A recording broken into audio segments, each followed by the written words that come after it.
Hello everyone, welcome back to my YouTube channel. स्वागत है आप सभी का एक बार फिर से मेरे यूट्यूब चैनल वसु स्टडी ब्लॉग्स में। तो फ्रेंड्स, कैसे हैं आप सभी? आई होप आप सब अच्छे ही होंगे और अपनी अपनी पढ़ाई को कर रहे होंगे। तो मेरे दिन की शुरुआत होती है सुबह के 5 बजे से और मैं सबसे पहले अपना नोट्स रिवाइज करती हूँ। जो भी मैं दिन में पढ़ी रहती हूँ उसका मैं सुबह में एक बार रिवीजन ज़रूर करती हूँ, क्योंकि फ्रेंड्स जो भी हार्ड सब्जेक्ट रहता है वो मॉर्निंग में रिवाइज़ करो तो चीज़ें याद रहती हैं, भूलती नहीं हैं। और फ़िलहाल मुझे सीटेट का एग्ज़ाम देना है और 1 महीना ही बचा है, तो इसमें हमें बहुत ही हार्ड वर्क करना पड़ेगा। इसके पहले भी मैंने सीटेट का एग्ज़ाम दिया है, वो मेरा निकला हुआ है बट 80 प्लस ही है और मुझे 90 प्लस चाहिए, क्योंकि अदर स्टेट में कोई वैकेंसी आ रही है तो उसके लिए 90 प्लस ही चाहिए। इस वजह से मेरा रुक जा रहा है। मैंने एक बार बीपीएससी का भी एग्ज़ाम दिया था तो मेरा नहीं हो पाया। एग्ज़ाम मैंने क्लियर कर लिया था बट मेरा 80 प्लस ही था सीटेट में, इस वजह से मेरा नहीं हुआ। तो थोड़ा सा खलता है, लेकिन कोई नहीं, हो सकता है भगवान ने कुछ अच्छा लिखा हो, या हो सकता है कहीं यूपी में ही लग जाए। तो फ्रेंड्स, हमें तो मेहनत करनी ही पड़ेगी, बिना मेहनत के तो कुछ होगा नहीं। और इस 1 महीने में हम कैसे सीटेट को निकाल सकते हैं, इसके लिए हमें बहुत ही हार्ड वर्क करना होगा। इस टाइम मुझे जो भी इम्पोर्टेंट टॉपिक दिख रहा है मैं सबसे पहले उसका एक बार रिवाइज़ कर लेती हूँ, उसके बाद मैं प्रीवियस ईयर का क्वेश्चन सॉल्व करूँगी। तो मैंने आज से स्टार्ट किया है, मैं एक एक टॉपिक कर के डेली पढ़ूँगी। तो मैं मैथ में इस टाइम पढ़ रही हूँ परसेंटेज, और साइंस का भी मैंने रिवाइज़ किया है 1 घंटे। मैं केमिस्ट्री पढ़ रही थी, केमिस्ट्री पढ़ने के बाद आधा घंटा मैं फ़िज़िक्स पढ़ती हूँ और फिर उसके बाद आधा घंटा बायो पढ़ती हूँ।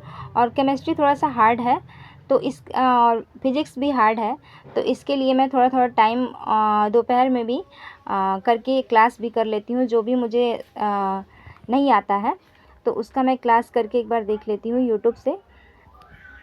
तो यहाँ पे मैं पढ़ने के बाद फिर से लग गई थी अपने कामों में, क्योंकि काम भी ज़रूरी है। तो ये डेली रूटीन वाले काम हैं तो इसको भी करना ही पड़ेगा, इसके साथ साथ ही हमें पढ़ाई करनी पड़ेगी। अगर फैमिली सपोर्टिव है तो पढ़ाई करना और आसान हो जाता है। अगर फैमिली आपकी सपोर्टिव नहीं है तो थोड़ा सा तो मुश्किल है, हमें टाइम मैनेज कर के पढ़ना होता है। हम जो भी हाउसवाइफ हैं, अब कामों में अगर उलझे रहेंगे तो हम अपनी पढ़ाई को नहीं कर पाएंगे। और अगर हमें जीवन में कुछ करना है तो काम के साथ साथ ही हमें पढ़ाई करना होगा। काम तो ज़िंदगी भर करना है, काम से हमें कभी छुटकारा नहीं मिलेगा। अगर हम जॉब भी मिल जाती है हमें, तो भी हमें काम करना ही पड़ेगा।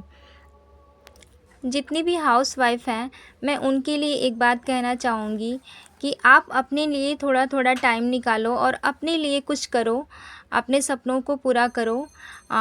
सोचने से कुछ नहीं होता है, करने से होता है। तो आप अगर थोड़ा थोड़ा भी टाइम निकालती हो, जैसे कि आप फ़ोन चला रही हैं, फ़ोन को थोड़ा कम कीजिए। कहते हैं ना कि सफलता त्याग मांगती है, तो त्याग करने से ही कुछ मिलेगा, बिना त्याग के कुछ नहीं मिलता है। तो मैं यहाँ पे सारा काम करने के बाद फिर आ गई थी अपने किचन में, और मैं क्या करती हूँ कि सुबह में ही सारा खाना बना लेती हूँ। इससे क्या होता है कि मेरा थोड़ा टाइम बच जाता है, जिससे कि मैं और पढ़ाई कर लेती हूँ। मुझे टीजीटी का भी एग्ज़ाम देना है, तो मैं अभी 1 महीने के लिए टीजीटी का छोड़ दूँगी। सीटेट का एग्ज़ाम देने के बाद ही मैं टीजीटी का पढ़ूँगी। तो बच्चा भी मेरा छोटा है और बच्चे को भी देखना बहुत ज़रूरी है। बस हम इन्हीं कामों में उलझे रह जाएंगे तो बच्चे को कोई नहीं देखने वाला है मेरे, मुझे ही अकेले सब कुछ करना रहता है। तो मैं यहाँ पे खाना बनाने के बाद फिर से आ गई थी, अपने बेटे को मैंने खाना पीना खिला दिया था। उसके बाद मैं फिर से पढ़ने बैठ गई थी, और मैं अपना इस टाइम परसेंटेज का बताई थी कि मैं परसेंटेज का रिवाइज़ कर रही हूँ। तो मेरा कुछ क्वेश्चन छूटा हुआ है तो मैं उसको यहाँ पे सॉल्व कर रही हूँ। कोशिश तो पूरी रहेगी कि अपना मैं 100% दूँ सीटेट निकालने के लिए, बाकी तो ऊपर वाले के हाथ में है। सो फ्रेंड्स, मैं यहाँ पे मैथ सॉल्व कर रही थी और मुझे कुछ क्वेश्चन जो भी हार्ड लगता है मैं उसको ट्रिक कर लेती हूँ।